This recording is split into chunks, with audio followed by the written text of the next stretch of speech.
Everybody.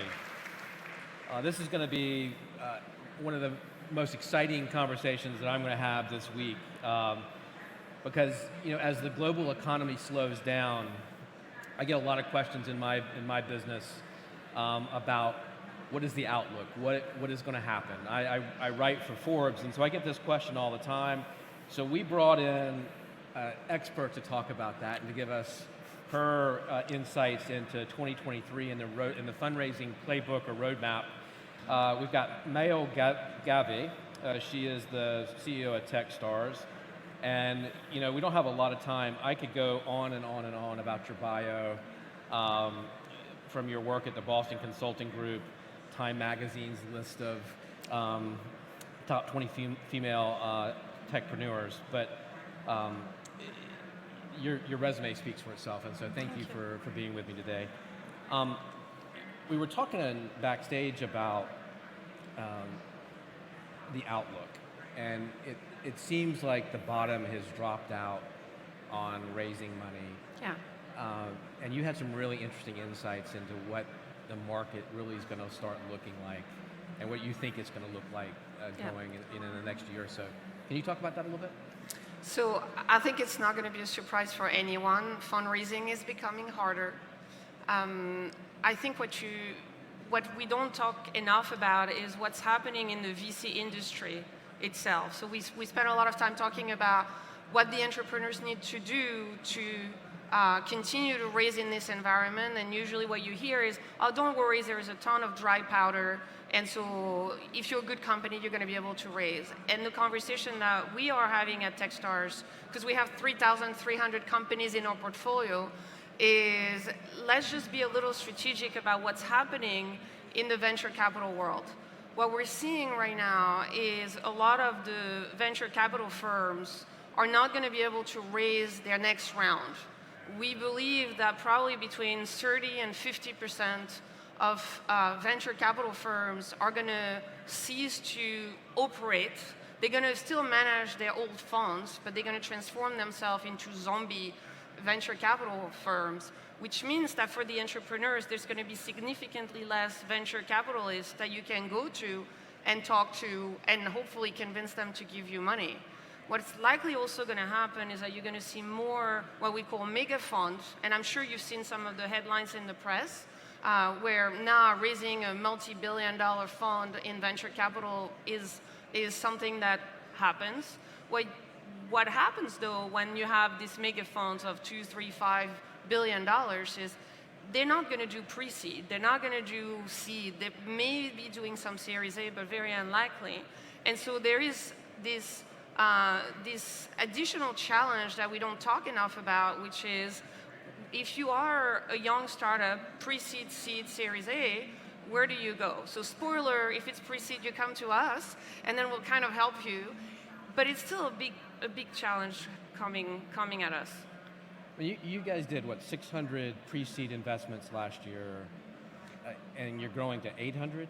So this year, 2022, the year is not over, but we're probably going to do between 550 and 600 pre-seed investments, and we do that globally. We operate in 15 countries and invest in companies that are located in 60 plus countries around the world and across all industries. Next year, our plan is to go to about 800 pre-seed investments. What does it take to get into Techstars program, or what do companies have to do to prepare themselves to be ready to work with you? So the way we like to explain our model is to say we are the largest pre-seed investor in the world. And the way we do pre-seed investments is by inviting you into programs called accelerators. You've probably heard about them. Accelerators are just one piece of the formula that Techstars provide to entrepreneurs. So we provide investments. We provide this accelerator program, which is like 3 months boot camp in the trenches with you. We usually, after companies go through that, the founders really want to take a holiday because it's really intense. And then after you finish that program, we also spend a lot of time providing additional services because we have such a large portfolio, again, well over 3,000 portfolio companies. And so we can provide them with a lot of support around fundraising, finding talents, helping you get contract with big corporate partners, et cetera, et cetera. And then the last piece of the Techstars platform or the Techstars formula is mentors. Mentors and community. We have 7,000 alumni, close to 8,000 active mentors. And one of the key things to succeed as a startup is to surround yourself with people smarter than you, who have more experience and who have made way more mistakes than you have had the time to make, so that you don't have to do them yourself. There's so many questions that come to my mind from what you just said. Number one, the climate for minorities and women is going to get even much harder. And it seems like this, like the Techstars program, is really one of the, I don't want to say the only pathway, but the best pathway to an A round or a next round of funding. Is that the case, you think? And what are you doing to help minorities and women be more successful at getting the funding that they need? So if I may, I'm going to start by saying, when we hear it's going to get harder, it makes often people think that it was actually okay, it's just going to degrade. Wasn't easy to begin with. It's freaking bad. And it hasn't really improved despite everything that people are talking about. And I've been working in tech for, 15 years, close to 20 years now. And there's not more women at the table. There's not significant, there's less Fortune 500 CEO who are women than when I started.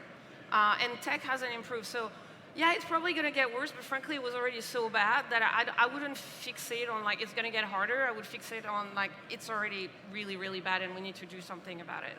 Now, we think about it in terms of opportunity and investment. Again, we're an investment business. Like we're there to make money for founders that we invest in, help them be successful, make money for our LPs, and make money for ourselves.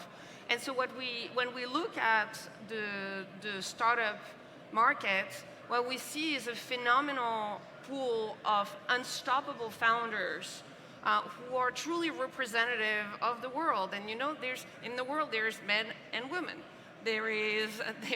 I know, crazy, right? There is young people and there's less young people. There is white people, there is black people. There's like, the world is incredibly diverse, but for whatever reason, venture capital, mostly because it operates a lot through pattern recognition. So like, oh, this type of founder has been successful, let's just repeat that. That creates a lot of bias. And what we not only believe, but actually execute at Techstars is we believe that talent is equally distributed, but opportunity is not, and we provide that opportunity. So now let's put numbers, because I've heard that speech so many times as an ex-founder myself that I was always a little bit skeptical. Right. So Techstars last year and this year will have invested 25% of the investment that we made were female-led. Is 25% good enough? No. Is it a hell of a lot better than what the industry is doing? Yes. When you look at our commitment to racial diversity in the US, if you look at the Black and Latino founders who have raised over $1 million, we're the #1 investor in this Black and Latino founders. So we believe that there is a very strong investment case to be made in creating a universal portfolio that really reflects the way the world is, because a lot of underrepresented founders are unbelievable. They have this energy and this different mindset, and they are aware of different problems that traditional Silicon Valley doesn't necessarily look at. So how do you get prepared to come into your program? What is a successful company that gets accepted? What are the characteristics of that company, and are you looking for anything in the industry that's specifically? So we don't look at industry specifics, because we look at every industry. So as I mentioned earlier, 3,300 portfolio, we have everything from agrotech to fintech to edtech to health tech, like you name it, we have it. And again, it's back to this idea of being a universal investor, almost like an index-like of early stage venture. When we look at founders, what we look at, we get very personal. So the way we do or we make our investment decision, we have an investment team centrally, which looks at data, looks at what's happening in the markets from a geography and industry perspective. But we also have local investors. They call managing directors. There are a few in the room, and there are 45 of them around the world. And a lot of their job is to actually meet the founders, the entrepreneurs, and get to know them, give them advice. We believe a lot in the value of give first. So you come to us, we do office hour in all the cities that we are present in. In Europe, we're present in London, Paris, Amsterdam, Stockholm, Oslo, Turin, and I'm missing one. So there is someone there, there's a Techstars team. Go and talk to them, ask them for advice. They will be very honest with you, will tell you if you're too early or too late, whether we can help you or not, and start the conversation like that. And then apply to a program, and then if you get accepted, you'll get a check and Techstars for life. Is it, do you have to have revenue coming in, or can it be just at the conceptual stage? No, not always. So some of the companies are literally coming to us with like 2 people and a dog and an interesting MVP. Others are coming already with some monetization.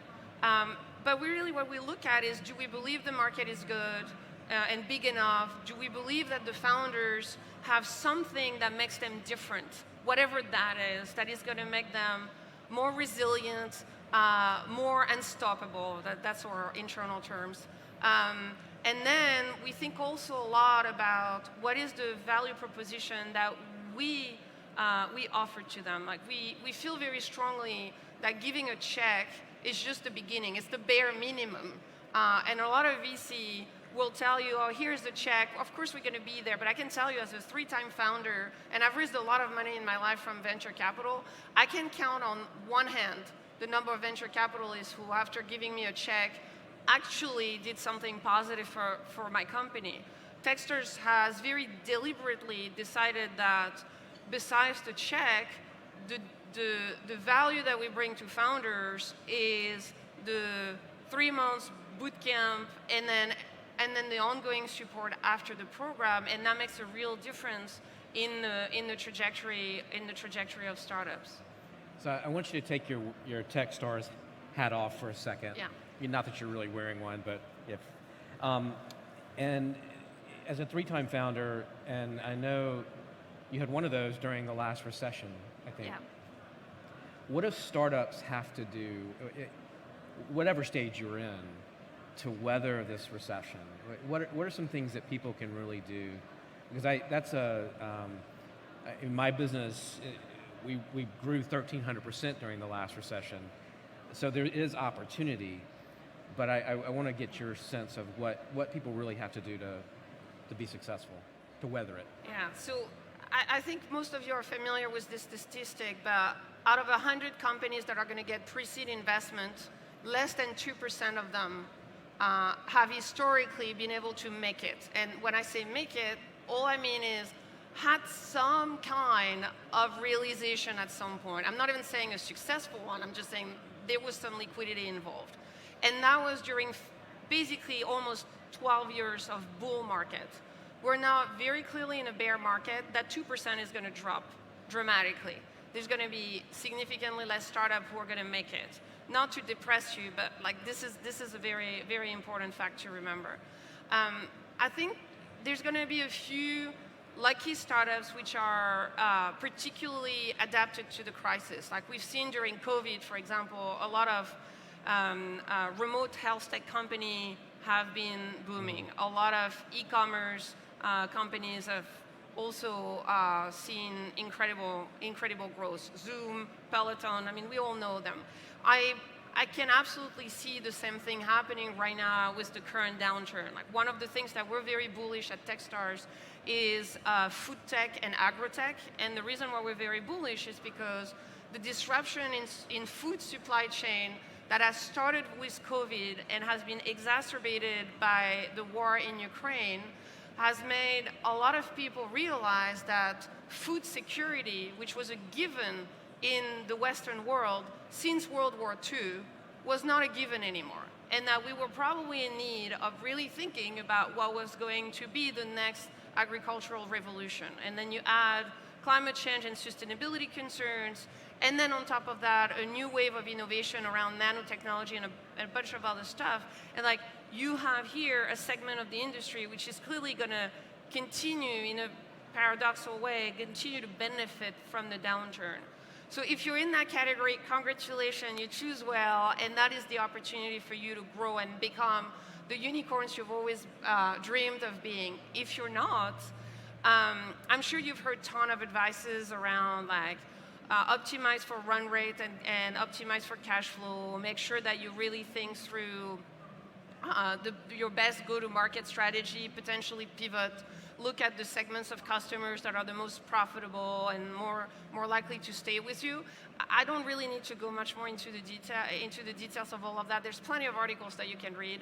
The one advice that I systematically give to founders is think about who is surrounding you, like who is on your board or your advisory council, whether it's a formal or informal board, because these are the people, especially if you've already taken capital, these are the people who potentially can save you or potentially can kill you if they decide that they don't want to put more money into your company. Think about your leadership team. You're going to go through a roller coaster of emotions and problems and challenges. Do you have around you people who are energized by the challenge rather than deflated by the challenge? Think about your family. I'm not advocating for you to change family, but like think about the fact that the people who you're going home to, they're going to go through the same emotional roller coaster as you. Like, make sure that they understand what's going on. Make sure that you make them feel part of the journey that you're on, because that crisis is going to be an unbelievably painful marathon, and you need all the love and all the care and all the support that you can get. Nobody ever succeeds alone. That is truth right there. Thank you, Maëlle. My pleasure. All right. Thank you. Thanks.